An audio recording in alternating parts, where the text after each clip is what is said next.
Hey, what's up everybody, and welcome back to News Dose. And Phil Spencer, head of Xbox, is making the rounds today as he responded to a couple of really interesting topics, including Xbox Game Pass on the Nintendo Switch. I know rumors about that has been going on for quite some time, and he did actually give a direct response on whether or not that's actually going to happen.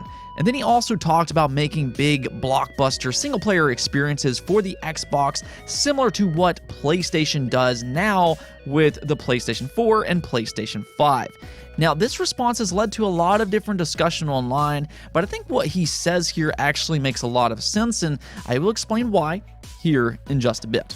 As always, though, we have a lot of things to talk about today, so let's just go ahead and get right into it. Starting off with a Nintendo event later this month. Something that we have noticed in the month of August is that it's been a big month for both Xbox and Nintendo. Between the two, they will have had 5 total events for the month of August. Of course, just a couple days ago, we had the Nintendo Indie World Showcase, and now on August 18th at 9 a.m. Eastern Time, Pokemon Presents will go live, where we will get updates for Pokemon Brilliant Diamond and Shining Pearl, as well as Legends Arceus. Now, as many of you all probably realize, I am a big fan of Pokemon. I'm really excited for both of these games, but the thing about these particular Pokemon games is that they definitely need an update. With Pokemon Brilliant Diamond and Shining Pearl, not everybody's really big into the art style of this game. It does have that chibi art style to it, and it is a little different than what we're used to. The good news here, though, is that in that recent Nintendo Switch OLED trailer, it does appear that the visuals have improved since we've last seen it. Really, though, we've only seen a small snippet of those improved visuals so far, and that's where an updated trailer would really be appreciated. I think with an updated trailer and improved visuals, fans will just go away being much more excited about these particular titles. Now, as for Pokemon Legends Arceus, this is the one that fans are really curious about because this one does look to be a big change for the Pokemon franchise. This game is being developed by Game Freak, and it looks like a fully open-world Pokemon game. This is something that Pokemon fans have been dreaming about for years and years, but that original trailer for Pokemon Legends Arceus did have some technical problems. There was some very noticeable frame rate drops in that initial trailer, so I think with an update for this game, for a lot of fans, they really want to see those frame rate issues fixed up. I mean, this game is set to release early in 2022, so it's not that far away. So an updated trailer that alleviates some of those concerns would be a very welcome addition. Other than that, I mean, I think Legends Arceus has a lot of potential, and it'll be interesting to see what they do with a Pokemon game like this. Next up, let's talk about the mystery surrounding Blue Box Studios. I mean, this is one of the most mysterious studios that I have ever seen, and there's been a lot of speculation for a while now that Blue Box Studios is tied in with Hideo Kojima. I'm not really so sure of that, and I've kind of talked about that in the past. But they did originally tease a PlayStation 5 game by the name of Abandon over on the PlayStation channel. Yeah, this was actually teased over on the official PlayStation channel, which we'll kind of get back to here in just a moment. But since that original teaser, there's been a lot of speculation about what this game is. Some people believe it's connected to Hideo Kojima, others believe this is a Silent Hill game, and, well, the studio does tend to fuel the fire when it comes to that speculation. The whole situation has been bizarre, to say the least. But the mystery was supposed to finally end earlier this week on Tuesday, as they were supposedly going to release a real-time experience app for the PlayStation 5. Well, about that, they actually had to delay it once again due to technical issues. This app apparently wasn't working due to technical issues, so they had to go ahead and delay it indefinitely. And they did post about this over on Twitter. They did reassure fans that they are 100% real and that this trailer will eventually come, but for the time being, due to technical issues, that's just not the case. Interestingly enough, though, they actually deleted all of these tweets. I'm not really sure why they would delete these tweets, but they did delete all of these tweets associated with this delay. And to make things even worse, yeah, this story gets even more strange than what it already has. Again, I'm not sure if I've ever seen something quite like this, but somebody over on Reddit decided to go ahead and look into the history of Blue Box Game Studios. And yeah, let's just go and check this out. So apparently way back in 2015, they announced a horror game by the name of Rewind. They then delayed the playable teaser for this game because of quote-unquote technical issues. Then things happened between all that, and this game never released. Then in 2015 again, they announced a PC-exclusive horror game, The Lost Tape. This game too never came out. 2017, they announced a new horror game by the name of The Whisperer. It was supposed to come out in June 2017, but, well, guess what? It never came out. And year after year, you're starting to notice a trend here. It seems like every single year, Blue Box Game Studios announces a horror game that, for whatever reason, never releases. I'm not really sure on why somebody would want to do something like that. There's some speculation that this could be for funding or for tax-related reasons. I'm not going to get into all of that on the channel, but there definitely seems to be something weird happening here with Blue Box Game Studios. If they are indeed real, I mean, there's just a lot of weird stuff surrounding this studio. I mean, hopefully we hear about it eventually, but by this point, I'm not going to hold any hope. I think one of the most bizarre things about this whole situation, though, is that this game was showcased on, again, the official PlayStation YouTube channel. So that's one of the reasons that you're kind of seeing Abandon get a lot more attention than maybe some other past supposedly canceled games. But if this game does really turn out to be a fake, and I'm not saying that it is, but let's just hypothetically say it does, then this is a weird look for PlayStation as well. Again, I do hope that this game turns out to be a legit game, but I guess by this point, I guess we'll just kind of have to wait and see.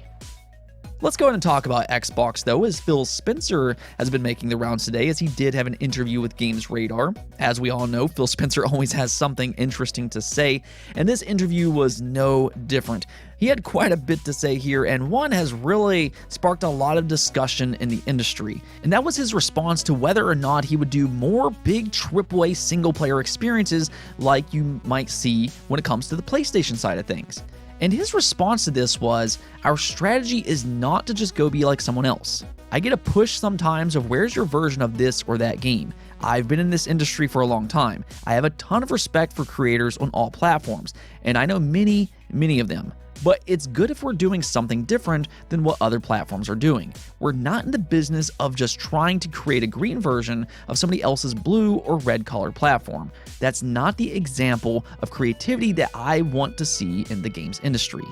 And it's that quote right there that sparked a lot of discussion, though I'm not really sure that it should, because I don't think that any of this is necessarily too surprising. I think for some fans, they kind of look at what PlayStation is doing with their single-player cinematic experiences, and they really specialize with those style of games, and they want Xbox to make more games like that. And well, the truth is, they do have some games like that in development, which we'll get into here in just a moment, but you see here that Phil Spencer actually points directly to creativity.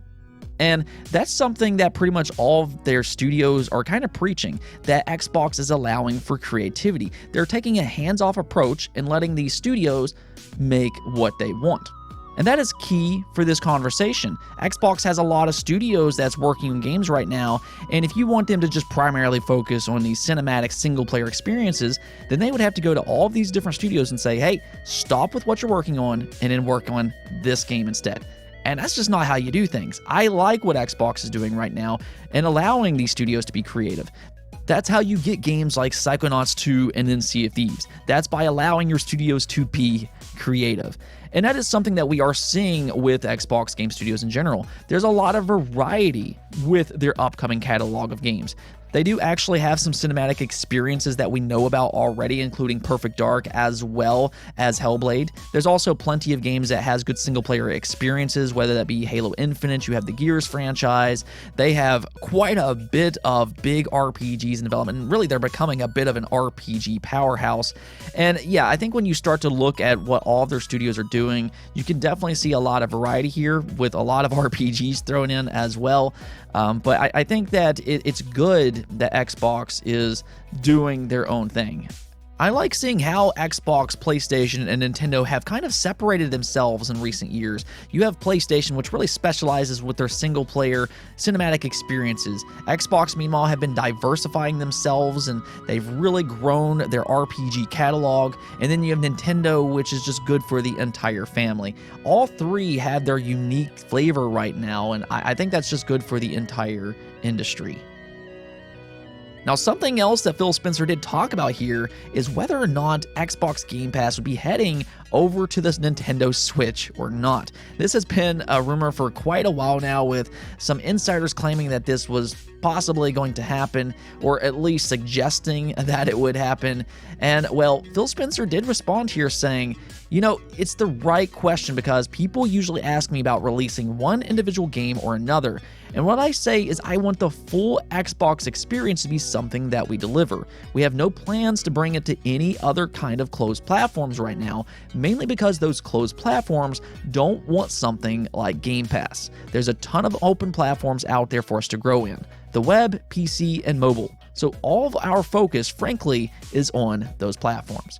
So there you have it. Xbox Game Pass is not coming to the Nintendo Switch or PlayStation for that matter.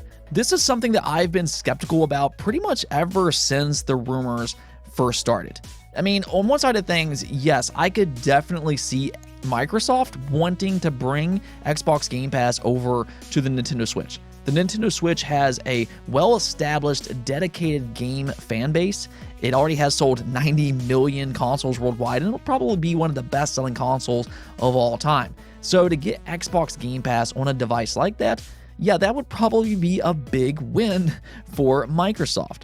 The problem, though, is whether or not Nintendo would want Xbox Game Pass on a Nintendo device. And here you are seeing Phil Spencer say that Nintendo does not want Xbox Game Pass on the Switch. And the reason for that is because Nintendo has their own dedicated shop to purchase games, being the Nintendo eShop. They don't want you to go out to Xbox Game Pass and play games, but they want you to go buy those games on their Nintendo eShop. And that's really where the problem lies. Yes, Xbox theoretically could make their own special version of Xbox Game Pass that doesn't include games that are already available on the eShop, but as you can see here with Phil Spencer, he's also saying they want that full Xbox experience.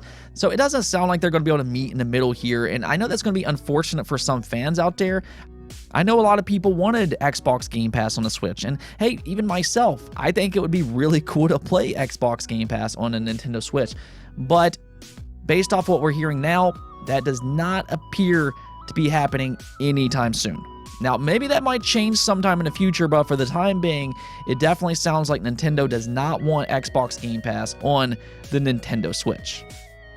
Now, before I go, we do have a quick rumor to talk about here, and that is that the PlayStation 2 era of Grand Theft Auto games are being remastered and brought to multiple platforms this fall. Now, this includes Grand Theft Auto 3, Grand Theft Auto Vice City, and Grand Theft Auto San Andreas. So, I mean, that's three really good titles that could be heading to Xbox, PlayStation, and even the Nintendo Switch. And that right there is the one that I think is really exciting because we haven't really seen these Grand Theft Auto games head to a Nintendo platform in the past. And to get some of the better titles, yeah, that's going to be really exciting for Nintendo fans, even if these games are a little bit older. And for that matter, just being able to play these games on an official handheld console, that's really cool. If you told me this whenever these games originally came out, I would have never believed that. So, you know, I think that the Nintendo Switch edition here, I think that's definitely the exciting part about this announcement. With that said, this rumor is coming from Kotaku, and they are saying that this is coming from a reliable source that has leaked Grand Theft Auto information to them in the past. This source does say that all three of these games are being remastered using Unreal Engine and will be a mix of new and old graphics. One of the sources also claimed that a snippet of the game in action said that the visuals reminded them of the heavily modded version of a classic Grand Theft Auto title. The UI for the games are being updated too, but will retain the same classic style. So I guess we'll just kind of have to wait and see how this game visually looks whenever they get announced, if this rumor turns out to be true. Because this rumor is being reported by Kotaku themselves, there is some weight behind this rumor. but it's always important to keep in mind to take these rumors with a grain of salt. It may happen or it may not. With that said, to see 3 of these really big Grand Theft Auto games return as remasters being developed by Rockstar Dundee, yeah, I think that that's definitely very exciting. Oh, and as kind of a bonus here, apparently if these games sell well enough, then they might also remaster Red Dead Redemption as well. And honestly, I think I might actually be more excited about that than the remastering of these 3 Grand Theft Auto titles. And onto the poll of the day. With all of this Halo Infinite discussion right now, I wanted to ask you all, what is your favorite Halo game? It does sound like Halo Infinite might be taking inspiration from the original trilogy, so I thought it'd be interesting to ask this particular question. And, well, 50% of you voted for Halo 3, 20% voted for Halo 2, and then 16% voted for the first Halo. Only 14% combined voted for 4 and 5, which really just goes to show you how much you all do like that original trilogy more. And that's one of the good things about Halo Infinite, because it does seem to be taking a lot of inspiration from that original trilogy. It does seem like they're going back to their roots with Halo Infinite, and that's one of the reasons that I'm particularly really excited about this next game. And I do agree with you all here. I actually do prefer the original trilogy as well. Halo 3 and Halo 2 are my favorites. I'm not sure if I like one more than the other. I just really like both a lot. But what I will say is that I do think that Halo 4 and 5 are good games as well. I don't have any problems with those games per se. I just do personally prefer that original trilogy. They hold a very special place in my heart. Now, something that I did notice in the comments is that a lot of you all were saying Halo Reach. Why did I not include Halo Reach in the poll? And, well, unfortunately, you only have 5 options in the YouTube poll, so I couldn't include every Halo game. So I went ahead and decided to just go ahead and focus on the mainline numbered entries in the franchise. But I agree with you all. Halo Reach is another good title. I also liked Halo ODST as well as Halo Wars. Really, for the most part, Halo has just been an exceptional franchise. Even then, though, I still do prefer that original trilogy. And, well, it seems like you all do as well. Anyways, though, that's it for this episode, but if you liked the video, don't forget to bell notification and subscribe button for more content just like this. Also, if you'd like to support the channel through Patreon, thank you for making this content possible. Peace out.